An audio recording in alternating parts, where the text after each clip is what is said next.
Good morning. Today is Wednesday, June 24th, and we're bringing you another edition of the Market Commentators podcast, a podcast brought to you by the Milwaukee Company.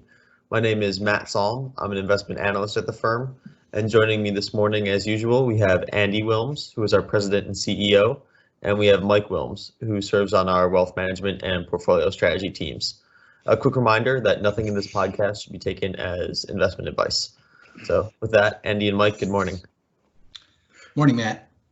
Good morning, Matt. Good morning, Mike. How are you guys? So far, so good. Well, I hope it stays there. Absent a few technical difficulties. Yeah. Well, it looks like we have them pretty well resolved, so that's great. Yeah. Andy, do you want to kick us off as usual with a recap of the markets? Sure. Well, last week, as has been the case, it's been quite interesting. We sell-off on Friday reduced the Dow's gains last week to just about 1%, and the S&P rose by a little less than 2%. However, the NASDAQ 100 was not to be deterred, and it ended up 3.75% for the week and continues to lead the market as investors flood into them. Macro cap technology stocks that are driving the NASDAQ right now. More recently this week, stocks, on Monday fluctuated between highs and lows, but again, finished the day higher, even though May U.S. existing home sales fell 3.91 million, missing consensus estimates of over 4.1 million. And it's just, again, indicating that the market's not too concerned about Mr. Market's ignoring what's happening in the economy in the past and is strictly, relying on what it expects the market to do or what the economy to do in the future. Yesterday, the NASDAQ hit a record high with Apple leading the major sector names after a bevy of new announcements. And both the Dow and the S&P also rose by about 0.5% or so, a little more in one case and a little less than the other. But that's they were both up about that much, and now we sit here with the S&P up more than 40% since March 23rd lows, which have left many institutional investors, myself included, wondering just how high this can go when the pandemic is still threatening the economy, and that threat has been illustrated by a spike in new cases in Arizona, Alabama, California, Florida, and Georgia. They've all had significant rises in the number of cases detected, which may be due to testing, but we don't know exactly what's the cause at this moment. But it does show that there is considerable down risks that remain to the economic outlook. Yeah, that makes sense. And related to your last point on the increasing cases, I saw yesterday, it's just one day.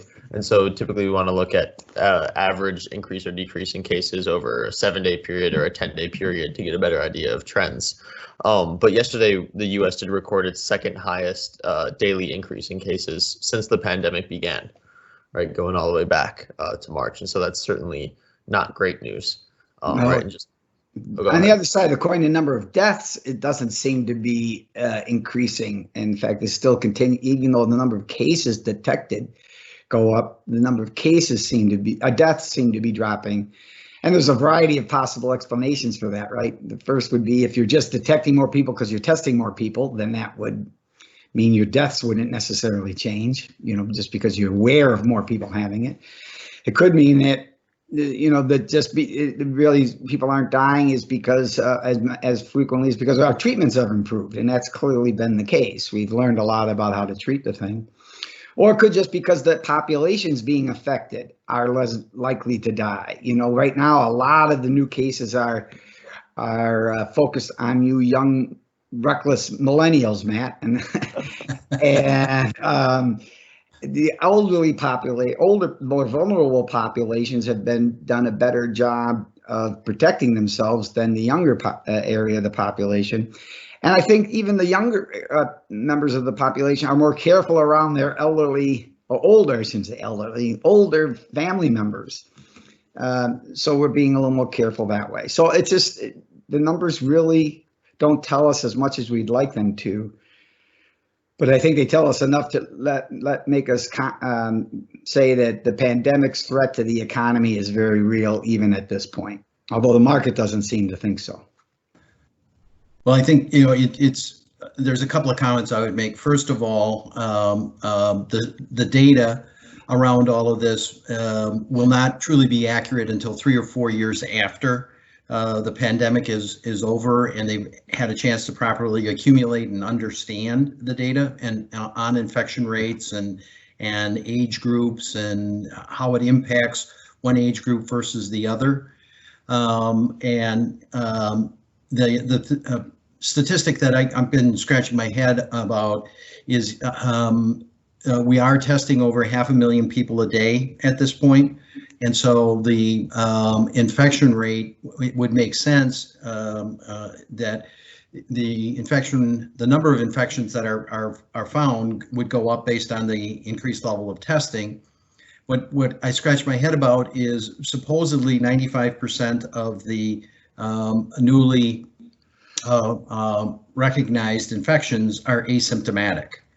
That would be the data point that I would truly like to understand and not have to wait 3 or 4 years to know if that's a valid, true statistic or if that's just a transient number from a small sample of the total.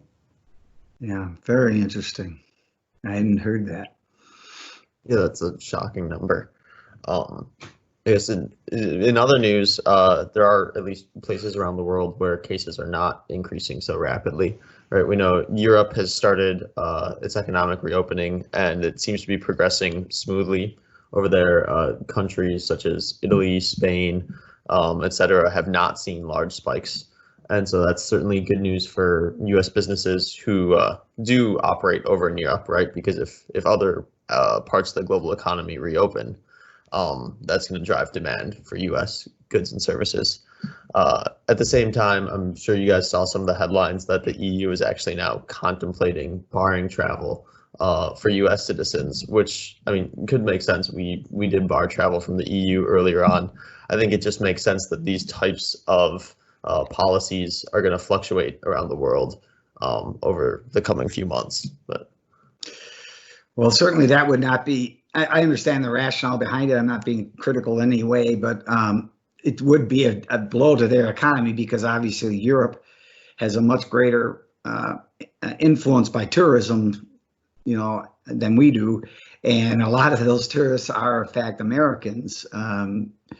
It could be problematic for them in terms of their own economic recovery, but it may be something that they feel necessary to do, notwithstanding that. Yeah, it's just interesting. Shall we move on to the roundtable discussion then? Sure. Yeah, let's go. Just jump right into the first topic we have to talk about. Yeah, so there's still a lot of talk around a V-shaped recovery and whether or not that's something that we're likely to see. One data point worth noting would maybe be that for the 13th consecutive week, new unemployment claims have been above 1 million here in the United States. So that's certainly a blow against a V-shaped recovery. And then, as Andy mentioned before, a decent number of populous states in the US are seeing surges in cases, highlighting that the risk from the pandemic, certainly has not gone away. But with that said, you mentioned the S&P is up 40% from its March lows, and it's been climbing steadily for about 3 months now. So do you guys think that we're going to see a V-shaped recovery, and why? Mike, you want to? Well, a couple of things. I mean, and everybody is focused on the employment situation. One of the weekly reported statistics is new filings for initial unemployment claims. And that's the number that you were referring to, I believe, Matt. Yeah. The number that had led to the disconnect on the employment figures for May at the beginning of the month was the continuing unemployment claims had actually dropped to around 21 million versus 41 million in the aggregate for the initial unemployment claims. And, as a data point, McDonald's was planning on reopening restaurants in certain states, resulting in recalling 260,000 employees. That would, and it'll be interesting to see once we get to the beginning of July here in a week or so, what the continuing unemployment claims look like when the employment numbers come out for June. But if you have large employers calling back employees, the real interesting part is going to be around the end of the payroll protection program and how many people remain in employment versus the economy not having bounced back and employers feeling the need to lay people off again. So do you think it's going to be a V-shaped or not in light of all that? Well, in light of all of that, if you look at the current situation, the green shoots are there for a V-shaped recovery. When we were talking about housing, I think, as you guys know, I'm selling the condo here. It was on the market for 3 days, and I think the drop in existing home sales had a lot to do with lack of supply versus demand. So you think, and that bleeds into a V-shaped recovery also. Well, I might. Anything is possible, of course, and it's a matter of odds at this point. I wouldn't bet one way or the other. So as an investor, I wouldn't make my investment decisions on an assumption we will have a V-shaped recovery or we won't. But my suspicion is that we probably won't have this. We've had a V-shaped recovery in the stock market, no doubt, but I think that V could very well become a W at some point here down the road.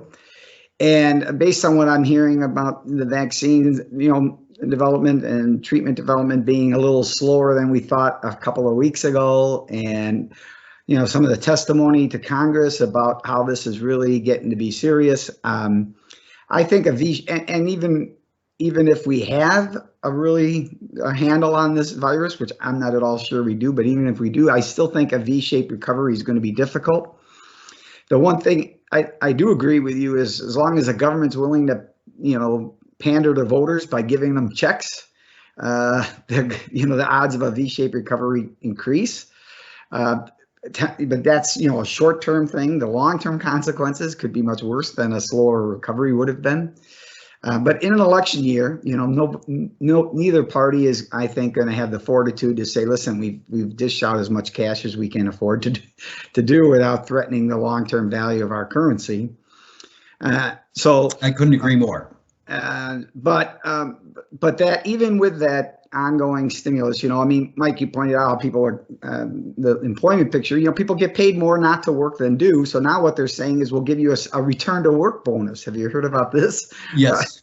To get people to give up their big fat unemployment checks. I think the Payroll Protection Act has been a good thing for a lot of people. I mean, this is one of the few times where University of Chicago came out with a report yesterday, or was it the day before, saying that, and for one of the very few times, most of the stimulus has been directed towards Main Street, average citizens and not corporates. The majority of the benefits have accrued to the benefit of the average person, which is good. I mean, I think we all would be supportive of that. But I suspect that the amount of transition is so great that's going to be needed. Yes, we've seen big recovery in certain statistics, but they're coming off of such a low point that I think we might see, I don't know what shape this would be, a Nike swoosh or something, where you have a kind of a bounce up and then a more gradual economic recovery. So I'm going to go with a Nike swoosh as the shape of what I think the recovery will be. But first point is, don't manage your portfolio with the expectation of how the economy is going to recover. It's just too uncertain. Yeah, how about you, Matt? What do you think? Is it a swoosh? Is it a V, or is it something you have a different symbol, letter in mind? I just say it depends how bad your handwriting is. If you've got bad handwriting, then maybe it's a V. But otherwise, I personally don't see a V in the cards. No, when you talk about handwriting, I take that kind of personally because the nuns did what they. I should. I went to Catholic grade school, and those of you who ever experienced Catholic grade school know how dedicated the nuns were to teaching you good penmanship. And in my case, no matter how hard they tried, their efforts were unrewarded. My handwriting is rather atrocious. Not because of the good sisters, just because of the lack of my manual dexterity. So as we talked about, though, the economic recovery doesn't have to mirror the shape of the market recovery. And so, we talked about the recent surge in COVID cases. To put a number on that, the 7-day average has surged more than 30% in the US compared to a week ago. Right, so that's certainly measurable and significant. But at the same time, the stock market has seemed to have been in a bull run for about the last 3 months. So do you guys think that the pandemic and the bull market can continue to coexist? Go ahead, Mike. Well, I mean, I guess in one of the earlier podcasts I had mentioned, the old adage, don't fight the Fed. And they're standing tall at their post. They're buying $20 billion worth of treasuries every week. If you annualize that, that's just under $1 trillion. And their balance sheet is continuing to grow. The cash on the sidelines now, the total money market balances are at an all-time high, over $4 trillion. There's a huge amount of cash on the sidelines. Part of that is in response to the uncertainty and what actually is going to happen in the different financial markets.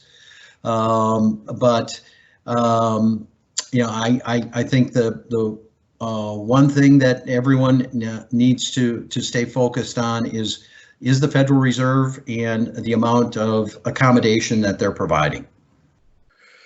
Well, I agree with that, and I would say to you that the Fed is not only standing tall at their post, they're like the band director who crawls up on the ladder to direct the band. They're standing so high, which is what's got me a little concerned about the future. But I think you're right. In the short term, the Fed can almost single-handedly keep the market going higher. I mean, by just keep on pumping more and more money into the economy. But I don't think the Fed will do that indefinitely. I think sooner or later, calmer heads are going to prevail and say, listen, we cannot continue this pace of deficit spending. I mean, I'm hopeful that would happen. And if it means that we have to go through a recession, that's not the end of the world, right? We've dealt with recessions before without resorting to such long-term extreme measures to fight them. So, I think that ultimately the Fed will have to lay off the throttle, and that at that point, when the Fed says we're not going to be stimulating any further, the market's going to be in for a big correction. And you saw those types of corrections when there was rhetoric around the discontinuance of the various QE programs coming out of the financial crisis. Yeah, exactly. Market ear pocketed down in all of those instances. And I would circle back to your comment earlier about the value of the dollar. The continued purchase of financial assets with newly created dollars by the Federal Reserve. There is real concern about value of the dollar, how that could bleed into inflation. There's some really negative potential outcomes from continued asset purchases by the Federal Reserve. And so that's how I feel as well. And getting back to Matt's question, if you ask me for the odds, the bull market will continue for a while or head lower, I would say the odds maybe slightly favor the bull market continuing, not by a big difference, but I would say that's probably better than 50-50 chance. How much better than 50-50? I wouldn't be able to tell you, but better than 50-50. But I would also tell you that at the same time, the potential upside is probably much less than the potential downside, right? So even though, and this sounds kind of inconsistent, even though you think the market is more likely to go up than down, you still would be very rational to underweight your equities because you realize that the downside risk is much greater, potential is greater than the upside return. It's a little bit like a horse race. You know, if you go to the horse race and you bet on the favorite, you know, the favorite horse, you know, everybody thinks, well, that horse has the best chance to win. So the payoff may be 1-to-1. And you may have a long shot who has a pretty good chance of winning, but not as good as a favorite whose payoff is 3-to-1, right? Which horse are you going to bet on? You might very rationally choose to bet on a horse that's 3-to-1 because even though the odds are that it won't win, if it does win, the reward is so great. Well, this is just the opposite. You may think the odds are the market's going to go up, but the consequences of it going up pale in comparison to the consequences of there being a major pullback, which could very well happen. Mike and I'm certain would agree that that's a distinct possibility. Absolutely. I think you do too. So you would say, even though the market's going higher, it makes sense to lower your investment in equities because it's not a fair trade-off right now. I couldn't agree more that the trade-off, like you said, is just simply not fair, that the downside risk of a possible 15 or 20% drop is there. I don't know that there's a high chance that the market's going to jump 15 or 20% higher from here, right? That's just not the same. But rather if you say it's an even money bet, right? Not a bet, but even money odds, or even if it's only slightly more likely it's going to go up, then under your scenario too, you'd want to underweight equities. Right? Yeah, absolutely. But that's let's talk about the stock market. I figure we should talk a little bit about the bond market before we wrap up, because there have been a number of pretty well regarded commentators and academic types discussing the possibility of a bond market bubble with all of the Fed stimulus, near record deficits, and just super aggressive efforts to increase the money supply that Mike mentioned before, of 20 billion in treasuries every single week for indefinitely for now. Does this raise concerns for you guys about a bond market bubble? And if so, what do you do about that? Mike, go ahead. Well, I mean, I would look at this. There's been a lot of discussion around the Fed using yield curve targets and saying that they would pick a place on the yield curve and say they would step in and buy securities with that maturity to keep interest rates below a certain target. And that was supposedly one of their next policy tools. Purchasing $20 billion of treasuries a week, they've essentially done that. And they've essentially pegged the 10-year in a fairly narrow range of between 60 and 85 basis points. And their continued purchases, as you had said, indefinitely, Matt.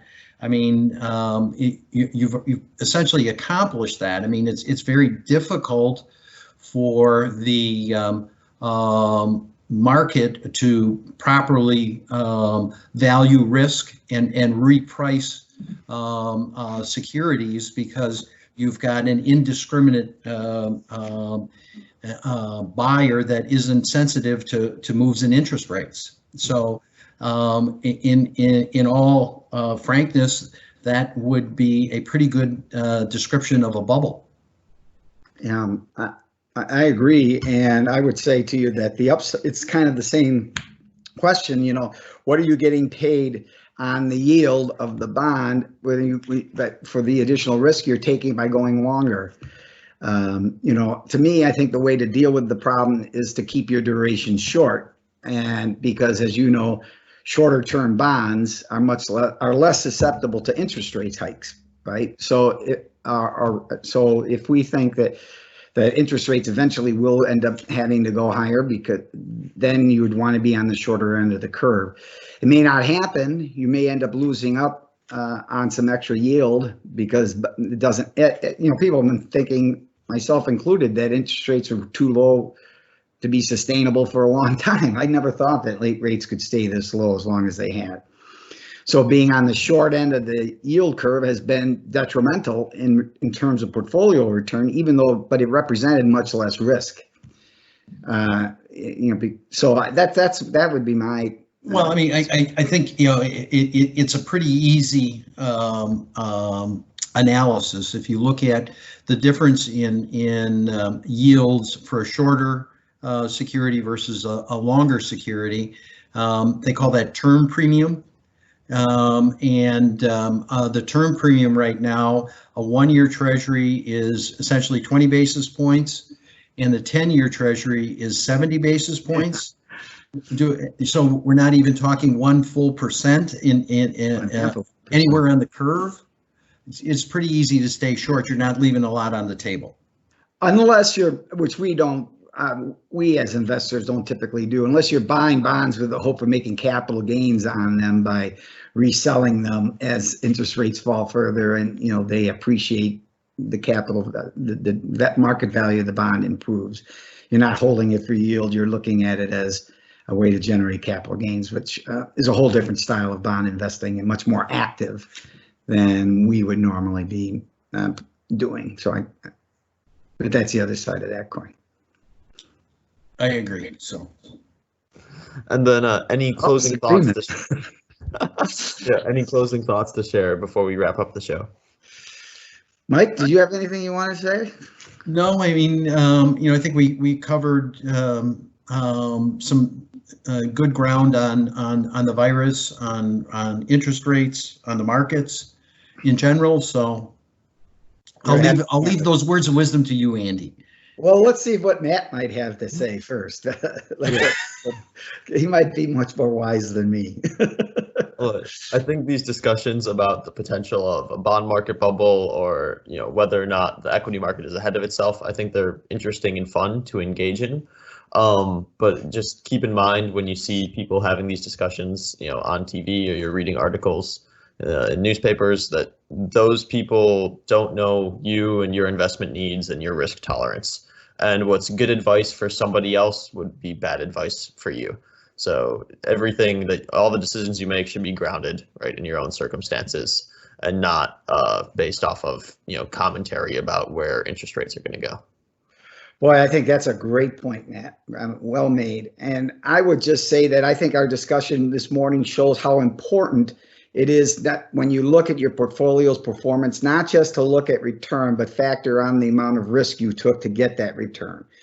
Because as we've talked about today, many of the things we're talking about, which we think might be prudent, would actually lead to lower returns over the last several years, right? Being on the shorter end of the yield curve, because you're not paid, the risk is too high when you get on the longer end of the yield curve for bonds.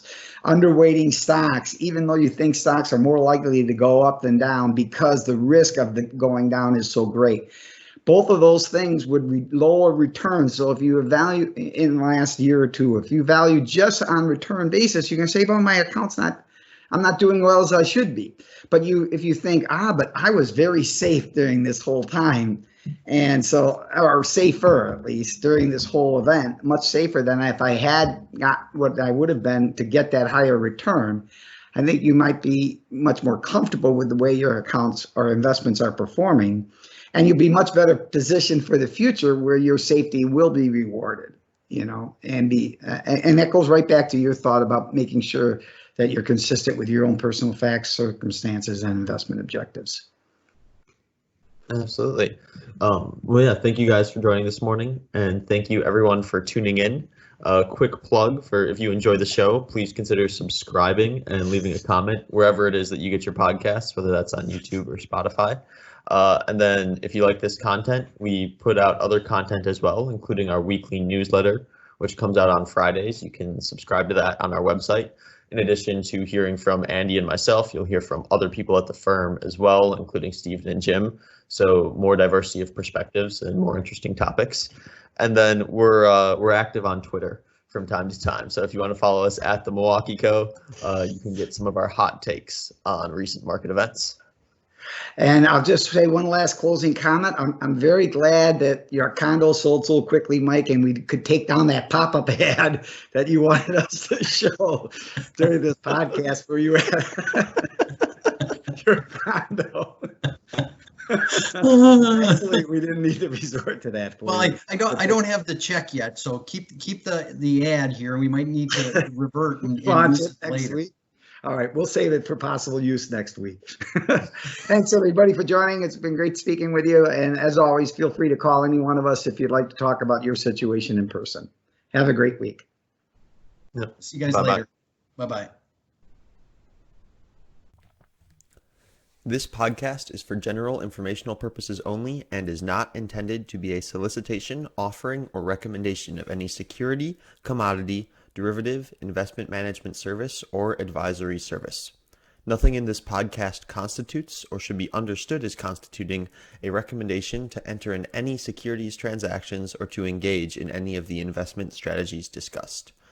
Viewers should consult with an independent financial professional or independently research and verify information presented in this podcast before acting on it.